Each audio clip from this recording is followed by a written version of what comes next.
We are back with another video, and today we have sports. If you didn't come here for sports, I'm sorry. We got sports. What happened to every Summer League MVP? The most recent 5th overall. It is what? Jimmer Range? Check it out. Pick in the draft, Keegan Murray just had one of the most impressive Summer Leagues we've seen from a top pick in a very, very long time. He ran away with Summer League MVP, which got me curious about previous MVP winners. So today I want to look back at every single winner and see how they turned out.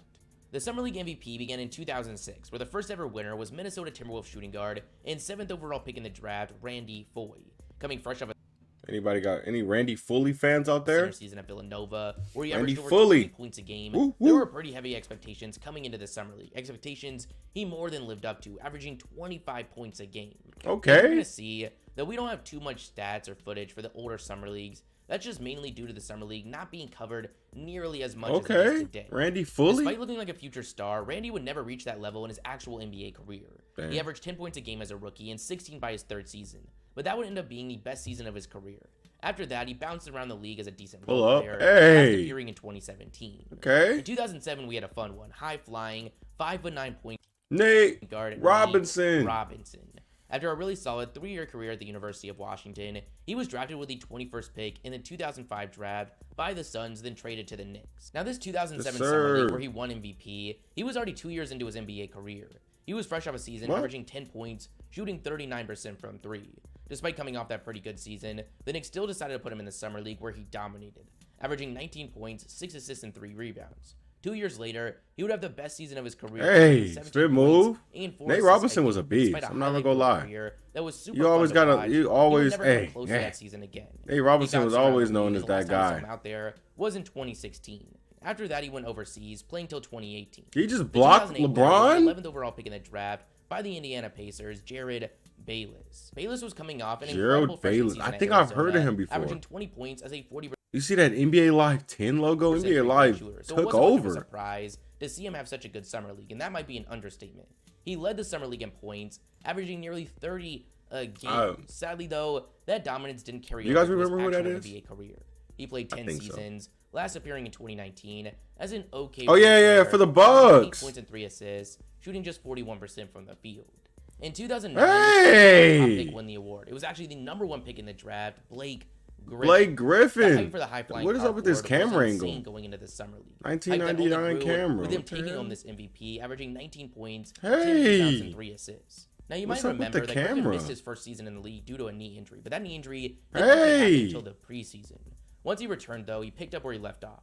He took Blake. Becoming a 6-time All-Star and 5-time All-NBA member. Today, he's still in the league, playing for the Brooklyn Nets, but he's a shadow of his former self due to a combination of both age and injuries. Today's video is sponsored by... we're not sponsored by SeatGeek. We saw back-to-back first overall picks bring it home. This time, John Wall. He's about to do crazy with the... crazy with the Clippers this year. Your top pick. Crazy. Definitely appeared to be the right decision during the Summer League, where he dominated. He averaged 24 points, 8 assists, 4 rebounds, and almost 3 steals a game. He carried over that success into his NBA career, where he averaged 16 points and 8 assists as a rookie. His best season came in 2017, where he was averaging 23 points and 11 assists, a season that earned him a massive Supermax contract extension, but sadly soon after, he would tear his Achilles and hasn't been close to the same player since. He just recently got bought out of that contract after a year with the Houston Rockets and is going to be joining the Los Angeles Clippers on their mid-level exception. I'm actually really excited to see what he can do this year. We know he isn't the same player he was before the injury. We know he's now 31 years old and he's never been a consistent outside threat. But there isn't a lot of responsibility on him going to LA, something we haven't really seen in his career. Playing alongside the likes of Kawhi, PG, Norman Powell, Marcus Morris, there's not a lot of pressure to be a scorer, allowing him to just focus on being as impactful as possible. And when you consider what he can be as a defender and playmaker, I think we could be in store for a pretty surprising season.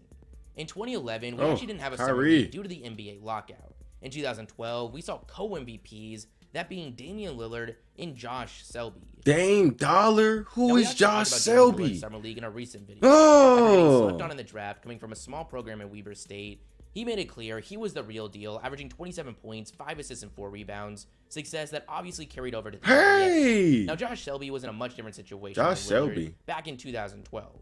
He was coming off his rookie season after being a second-round pick to the Grizzlies. A rookie season where he averaged just 2 points, but out of nowhere, he came out and torched the Summer League, averaging 24 points, shooting 64% from 3.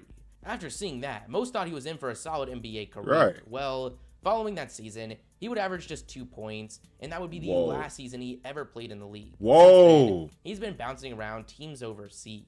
In 2013, we saw former top 5 pick Jonas Valanciunas bring the award home.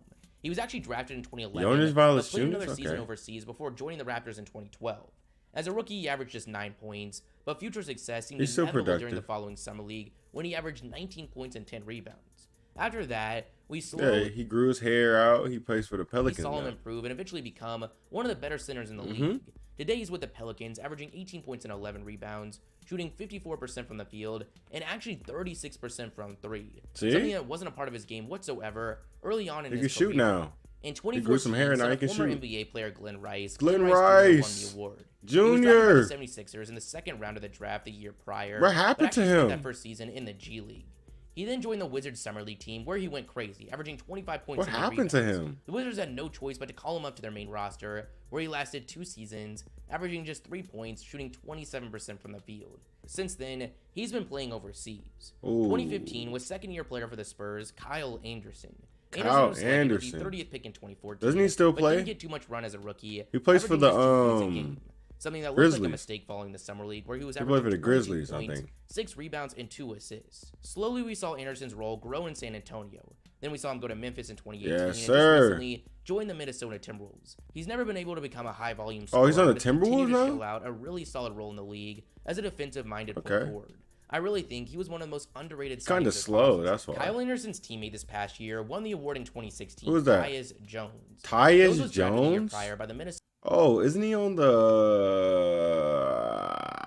I don't know. Wolves with the 24th pick in the draft. As a rookie, he averaged just 4 points and 3 assists, shooting 36% from the field. But the following Summer League, he dominated, averaging 19 points, 6 assists, and 4 rebounds. Like Anderson, Jones was never able to reach that star status he had in the Summer League on the main roster, but he's become a very solid role player. He spent the last 2 seasons on the Grizzlies and is coming off a year averaging 9 points and 4 assists, shooting 39% from 3. He's one of my favorite backup guards in the league. His game is just so well-rounded, and he has that ability to step up, which we saw a lot this year when Ja Morant missed time.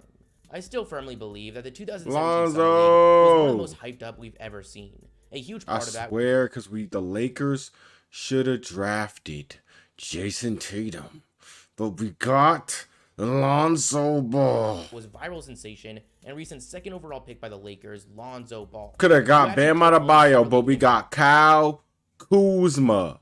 BP. This one was slightly controversial, and honestly, I think Kyle Kuzma was robbed, but Lonzo Ball's 16 points, 9 assists, and 8 rebounds a game was enough to bring it home. After that, we saw Lonzo's rookie season, which was trash. Well, pretty bad. He showed off his defense and his playmaking, but serious question marks came up with him shooting just 36% from the field and 31% from 3. While Lonzo's never been able to reach those crazy expectations given leading up to the draft, he's become an extremely solid point guard in the league, landing an $80 million contract a year ago with the Chicago Bulls. Before going down with he's good on the Bulls. He was averaging 13 points, 5 rebounds, and 5 assists, shooting 42% he improved his three-pointer. 7 attempts a game. What she got? That is just crazy to see, considering his first couple seasons.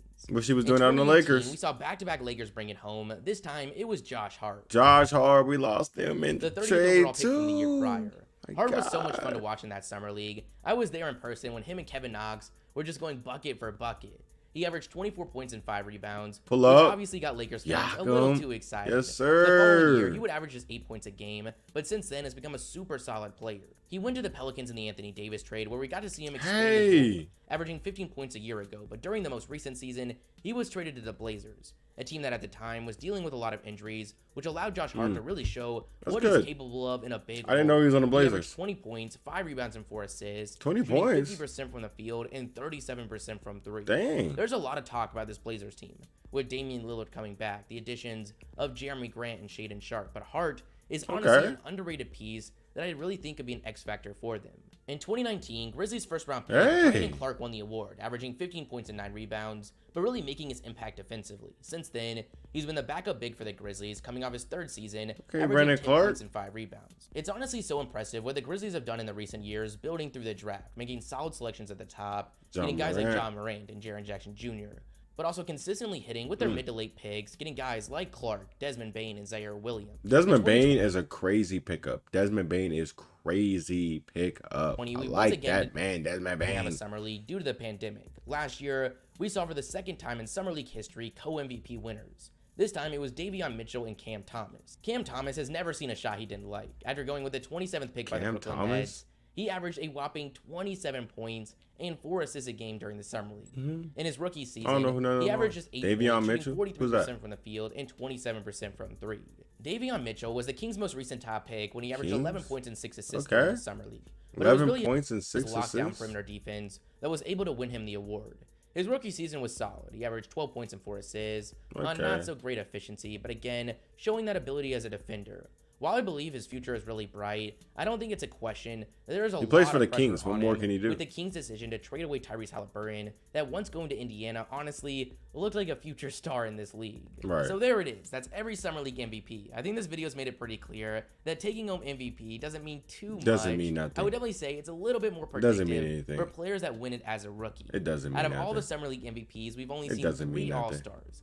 That being John Wall, Blake Griffin, and Damian Lillard. Wow. But that's the interview, guys. That's crazy. Your thoughts in the comments below. If you liked the video, smash the like button, smash the subscribe button. I didn't know half of those people. I'm sorry. All right, y'all. Got another video. It's another video for us. Hey, I didn't know half of those people, but we had to look at the Summer League MVPs because, you know, got to see who didn't do good. It's only a couple motherfuckers that I didn't know. Nate Robinson didn't win an All-Star, but he won a dunk competition. Anyway, thanks for tuning into the video. Like, comment, subscribe. I'm out.